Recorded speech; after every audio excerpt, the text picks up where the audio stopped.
नमस्कार, मैं self Malika Parveen, assistant professor, government law college Bikaner. आज हम एलएलबी फाइनल ईयर के सब्जेक्ट सिविल प्रक्रिया संहिता में आगे के सेक्शंस देखते हैं। तो हमने सेक्शन किए थे 49 तक। आज हम 50 और 51 सेक्शन पढ़ेंगे। सेक्शन 50 क्या कहता है? सेक्शन 50 ये कह रहा है विधिक प्रतिनिधि, यानी कोई ऐसा निर्णीत ऋणी। एग्जाम्पल से समझेंगे। ए और बी के बीच में वाद था, डिग्री आती है बी के विरुद्ध, बी हो जाता है निर्णीत ऋणी। ठीक है। अब उस डिग्री का एग्जीक्यूशन किसके विरुद्ध करवाएगा? ए। डिग्री का एग्जीक्यूशन करवाना है बी के विरुद्ध। लेकिन जब तक डिग्री का एग्जीक्यूशन पूर्ण नहीं हो पाता, यानी जब डिग्री का एग्जीक्यूशन की प्रक्रिया न्यायालय में लंबित है, चल रही है, और उस दौरान अगर बी की डेथ हो जाती है, बी की मृत्यु हो जाती है, तो फिर डिग्री का एग्जीक्यूशन किसके विरुद्ध करवाया जाएगा? तो फिर निर्णीत ऋणी के एलआर यानी लीगल रिप्रेजेंटेटिव विधिक प्रतिनिधि, जो बी के विधिक प्रतिनिधि होंगे, डिग्री का एग्जीक्यूशन बी के विधिक प्रतिनिधियों के विरुद्ध करवाई जाएगी। बी की डेथ हो जाती है तो बी की डेथ के बाद में चाहे सी डी ई जितने भी विधिक प्रतिनिधि बी के हैं, उनके विरुद्ध ए डिग्री का एग्जीक्यूशन बी के एलआर यानी सी डी ई जो भी है उनके विरुद्ध एग्जीक्यूशन करवा सकता है। परंतु एक बात यहाँ पर ये ध्यान रखने योग्य है कि विधिक प्रतिनिधि के हाथ में जितनी संपत्ति आई है वहां तक ही डिग्री का एग्जीक्यूशन हो सकता है, उससे अधिक नहीं।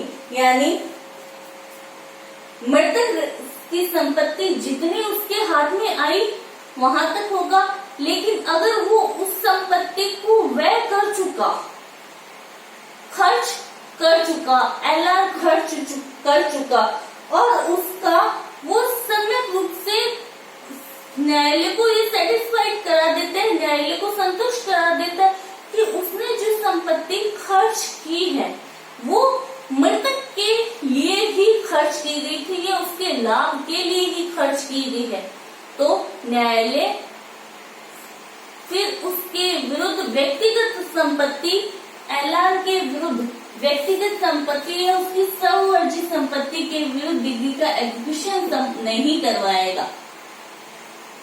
समझ आया?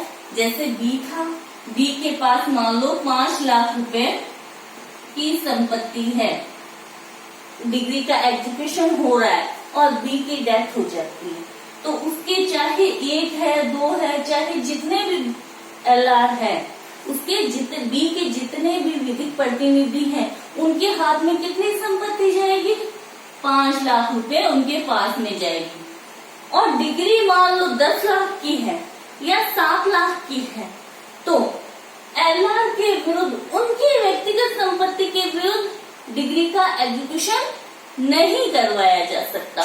कितनी संपत्ति तक करवाया जाएगा? जितनी मृतक की संपत्ति यानी 5 लाख रुपए उनके हाथ में आए हैं, विधिक प्रतिनिधियों के पास में आए हैं, तो डिग्री का एग्जीक्यूशन सिर्फ और सिर्फ 5 लाख रुपए तक की संपत्ति के विरुद्ध ही करवाया जा सकता है। तो ये था विधिक प्रतिनिधि के विरुद्ध डिग्री का एग्जीक्यूशन। एक इसके साथ में ही मैं आपको बताना चाहती हूँ सेक्शन 52। सेक्शन 52 और सेक्शन 50 साथ में पढ़ते हैं वैसे अपन। विधिक प्रतिनिधि के विरुद्ध पारित, विधिक प्रतिनिधि के विरुद्ध पारित डिग्री का एग्जीक्यूशन। इसमें क्या है? 50 सेक्शन 50 और सेक्शन 52 का मेन अंतर ये आ रहा है जैसे कि मैंने उसमें बताया ए और बी के बीच में वाद था, बी के विरुद्ध डिग्री आ गई और डिग्री का एग्जीक्यूशन बी के विरुद्ध किया जा रहा था। एग्जीक्यूशन निष्पादन जहां पे किया जा रहा था बी के विरुद्ध, उस बीच में निष्पादन की प्रक्रिया में उसकी मृत्यु होती है। ठीक है, तो वो डिग्री किसके विरुद्ध आई थी? बी के विरुद्ध आ गई। तब बी के विरुद्ध आई डिग्री का एग्जीक्यूशन कर रहा था न्यायालय, उस समय बी की मृत्यु होती है, तो उसके डिग्री का एग्जीक्यूशन किसके विरुद्ध किया जाएगा? बी के एलआर विधिक प्रतिनिधियों के विरुद्ध किया जाएगा। ये सेक्शन 50 कह रहा है। अब सेक्शन 52 क्या? ध्यान से सुनिए आप। ए और बी के बीच में वाद चल रहा था। वाद चलने के दौरान बी की डेथ हो जाती है। वाद के लंबित रहने के दौरान, यानी वाद चल रहा था उस समय बी की डेथ हो जाती है, तो बी के एलआर को क्या बना दिया जाता है? वाद का पक्षकार, वाद के पक्षकार बना दिया जाता है वाद चलने के विरुद्ध। मान लो सी था या डी था, सी और डी थे बी के एलआर, तो अब सी और डी को वाद का पक्षकार बना दिया। अब जो डिग्री आएगी वो किसके विरुद्ध आएगी? सी और डी के विरुद्ध आएगी। सी और डी के विरुद्ध आएगी। ठीक है, तो अब कोई डिग्री जो सी और मृतक के विधिक प्रतिनिधियों, यानी विधिक प्रतिनिधि के विरुद्ध आई है डिग्री, पक्षकार के विरुद्ध नहीं, जिसकी डेथ हो गई उसके विरुद्ध नहीं आई है, उस पक्षकार के विधिक प्रतिनिधियों के विरुद्ध डिग्री आती है, तो उस डिग्री का एग्जीक्यूशन करने में न्यायालय सबसे पहले कौन सी संपत्ति लेगा? बी की जो संपत्ति सी डी के हाथ में आई थी, यानी मृतक की संपत्ति जो उसके विधिक प्रतिनिधियों के हाथ में आई थी, वहां तक डिग्री का एग्जीक्यूशन करेगा। और अगर डिग्री का एग्जीक्यूशन वहां तक नहीं हो पाता है, तो विधिक प्रतिनिधि की के विरुद्ध भी व्यक्तिगत रूप से डिग्री का एग्जीक्यूशन करवाया जा सकता है। डिग्री उनके विरुद्ध व्यक्तिगत रूप से निष्पादित करवाई जा सकती है। एग्जाम्पल, मान लो डिग्री थी 5 लाख रुपए की, ठीक है, सी और डी के विरुद्ध जो डिग्री आई वो 5 लाख की थी, लेकिन बी सी और डी के पास 2 लाख रुपए छोड़ के गया, उससे ज्यादा संपत्ति छोड़ के नहीं गया, तो अब जो बाकी के 3 लाख रुपए बचे हैं, रिक्त जो राशि रही है, शेष जो राशि, उसका निष्पादन सी और डी के विरुद्ध व्यक्तिगत रूप से उनके विरुद्ध डिग्री का एग्जीक्यूशन करवाया जाएगा। ये फर्क है। 50 में तो क्या है? डिग्री आती है पक्षकार के विरुद्ध, निष्पादन होते समय, डिग्री का एग्जीक्यूशन होते समय क्या है? पक्षकार की डेथ होती है, फिर एलआर के विरुद्ध डिग्री का एग्जीक्यूशन कराया जाए। लेकिन सेक्शन 52 ये कह रहा है, वाद के लंबित रहने के दौरान अगर पक्षकार की डेथ हो जाती है, तो उसके एलआर विधिक प्रतिनिधियों को वाद का पक्षकार बनाया जाता है। फिर जो डिग्री आती है वो विधिक प्रतिनिधि या विधिक जो एलआर है उनके विरुद्ध ही आती है, तो उनके विरुद्ध डिग्री का एग्जीक्यूशन व्यक्तिगत रूप से उनके विरुद्ध करवाया जा सकता है। ठीक है, आई होप आपको समझ में आया होगा 50 और सेक्शन 52 में क्या अंतर है। अब पढ़ते हैं हम सेक्शन 51।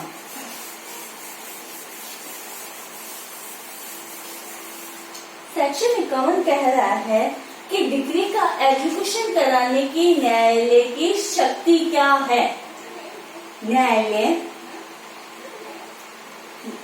अपनी सीमाओं के अधीन रहते हुए, यानी जो उनका क्षेत्राधिकार है, जो उनकी अधिकारता है, उन अधिकारताओं के अधीन रहते हुए न्यायालय डिग्रीदार के आवेदन पे, डिग्री आवेदन कौन करेगा एजुकेशन करवाने के लिए? डिग्रीदार के आवेदन पे न्यायालय अपनी विहित सीमाओं के अधीन रहते हुए क्या कैसे निष्पादन करवा सकता है।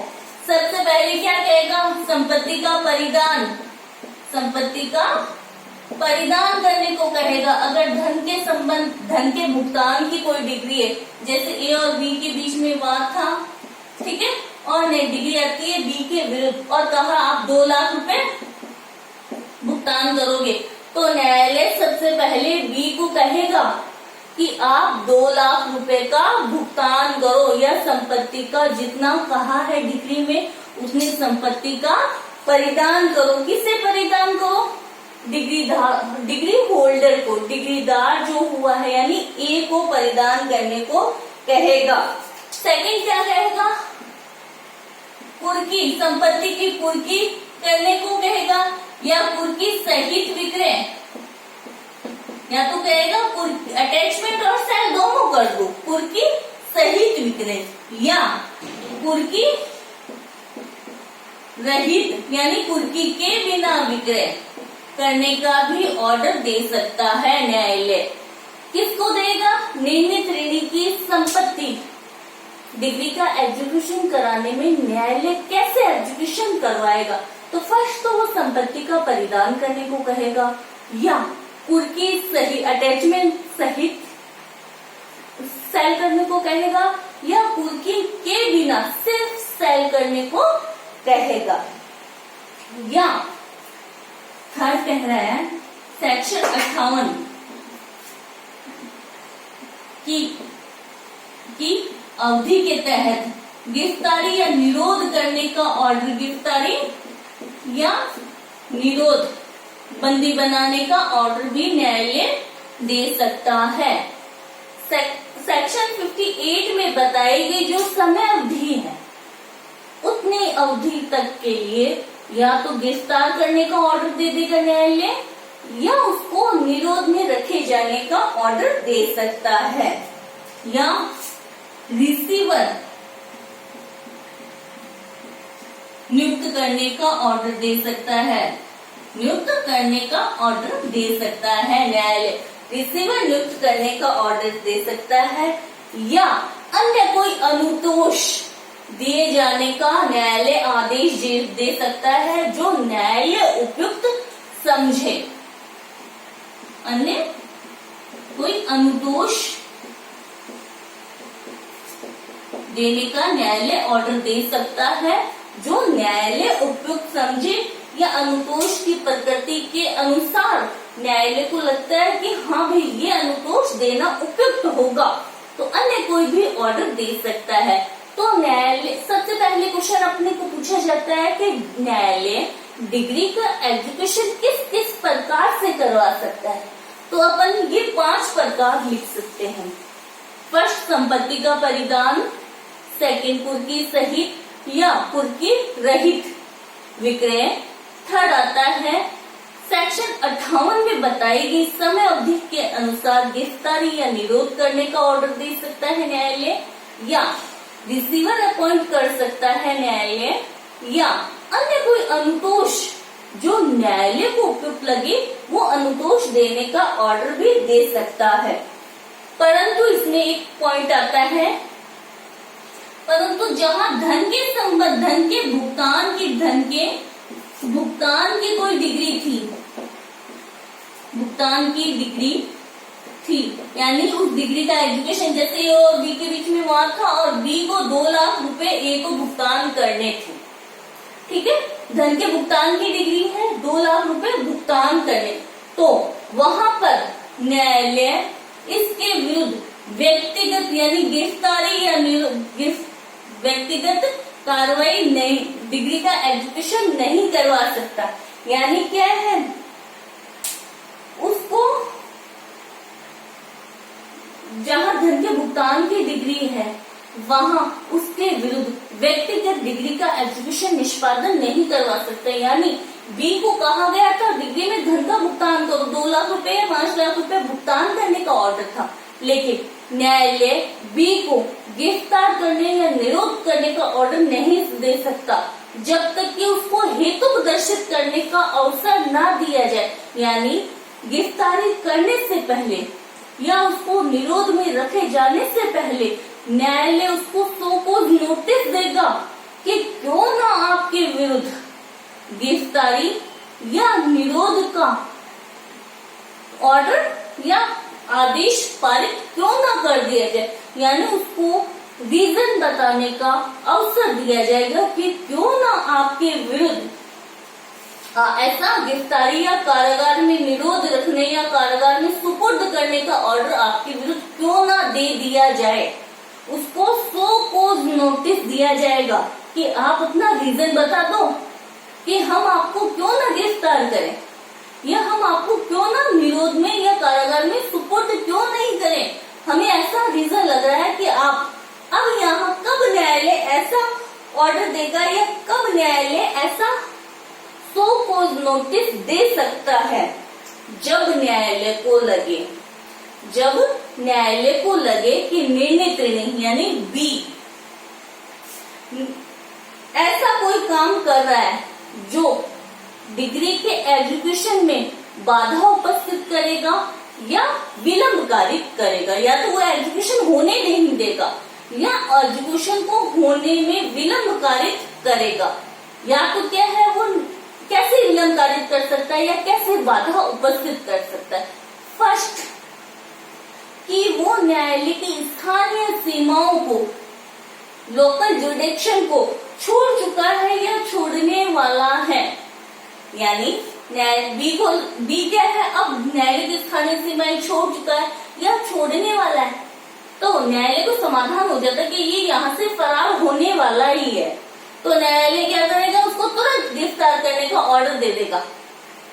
या निर्णित ऋणी अपनी संपत्ति जो उसके पास में है, जो वाद जिस संपत्ति के विरुद्ध डिग्री पारित की गई है, वो संपत्ति क्या है, या तो खर्च कर चुका है यानी वैनित कर चुका है, या वैनित करने वाला है, या तो क्या है वैनित खर्च कर चुका या खर्च करने वाला है, या उसको बेईमानी से किसी और को ट्रांसफर अंतरित करने वाला है, यानी उसका जो एक्ट है, जो उसका जो कार्य है वो गुड फेथ में नहीं किया जा रहा है, तो न्यायालय सो कोज नोटिस देगा कि चाहे डिग्री धन के भुगतान की है पर आपको गिरफ्तार किया जा सकता है अगर ये दो रीजन होते हैं, या तो आप छोड़ने वाले न्यायालय की सीमाओं को या अपनी संपत्ति को गुड फेथ में खर्च नहीं कर रहे हो या अन्य ट्रांसफर कर रहे हो किसी को, ताकि डिग्री के एजुकेशन में विलंब हो या बाधा उपस्थित हो। तो यहाँ इन दो कंडीशन में भी न्यायालय क्या कर सकता है, उसको सो कोज नोटिस दे सकता है। ये विलंब और बाधा उपस्थित करता है, फर्स्ट पॉइंट ये था।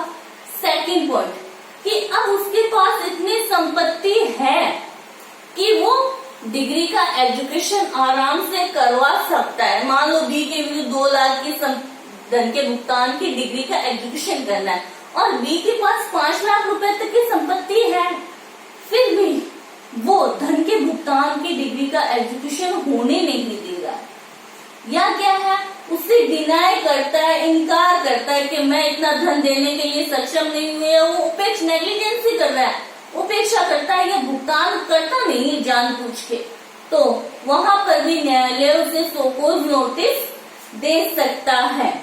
थर्ड पॉइंट आता है कब देगा धन के भुगतान के संबंध में डिग्री।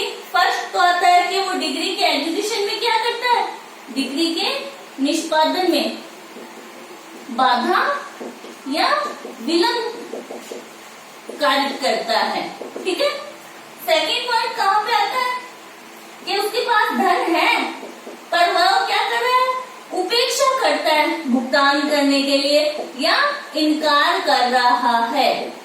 थर्ड आता है कि निर्णित ऋणी वैश्वासिक हैसियत में वैश्वासिक हैसियत धारण करता है और उसके अधीन वो डिग्रीदार को धन का लेखा जोखा देने के लिए या उसका हिसाब देने के लिए आबद्ध है, फिर भी वो देता नहीं है हिसाब। जैसे अभिकर्ता और स्वामी, प्रिंसिपल और एजेंट के संबंध है और उसमें क्या है, वो एजेंट जो है वो हिसाब किताब देने के लिए बाउंड है, लेकिन वो हिसाब किताब देता नहीं है। तो वहां पर भी इन 3 कंडीशन में न्यायालय शोकॉज नोटिस जारी करेगा। धन के भुगतान की डिग्री है, लेकिन वहां वो कहेगा कि क्यों ना आपको गिरफ्तार कर लिया जाए, क्यों ना आपको कारागार में सुपुर्द कर दिया जाए। अगर ये 3 काम करता है तो न्यायालय शोकॉज नोटिस देके उसको गिरफ्तार कर सकता है। लास्ट इसमें आता है स्पष्टीकरण, कि स्पष्टीकरण धन के में मतलब उसके पास इतना धन है कि डिग्री का एग्जीक्यूशन हो सके आसानी से, तो वहां वो उपेक्षा या नेग्लिजेंस से इनकार करता है।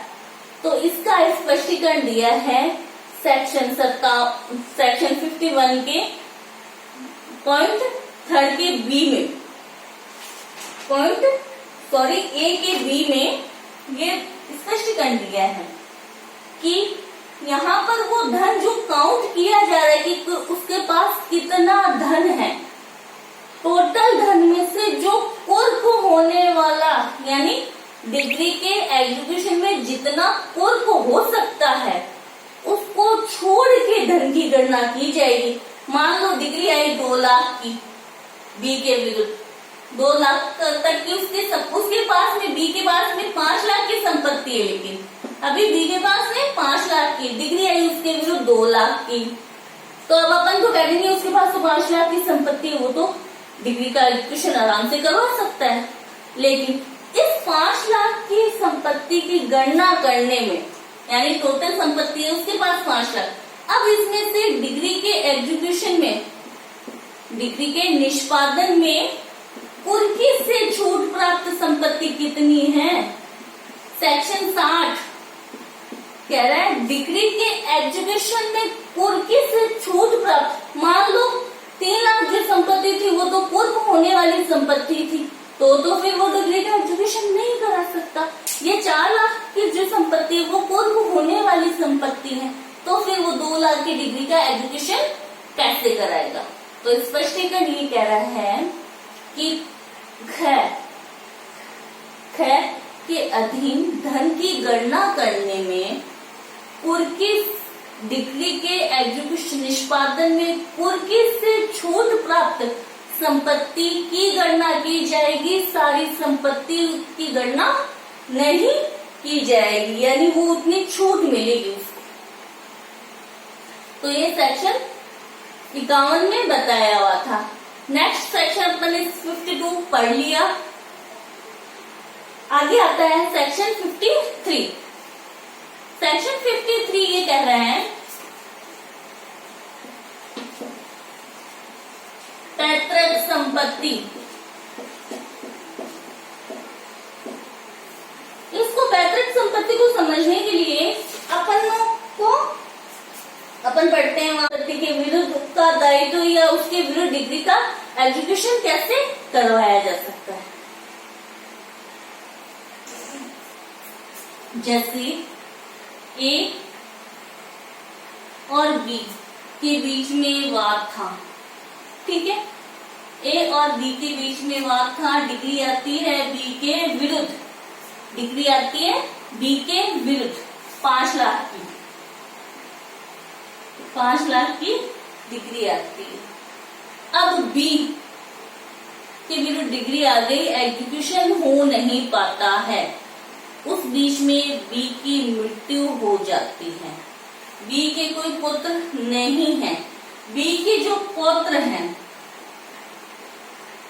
सी और डी पौत्र हैं या पड़पौत्र हैं, ठीक है, जिनके भी हाथ में बी की संपत्ति आएगी, चाहे वो 7 लाख की संपत्ति है चाहे वो 8 लाख की संपत्ति है, बी की जितनी संपत्ति सी और डी के पास, यानी पैतृक संपत्ति जितनी सी और डी के पास में आती है, तो डिग्री का एजुकेशन कितना करवाया जाएगा। सेक्शन 50 और सेक्शन 52 को ध्यान में रखते हुए सी और डी के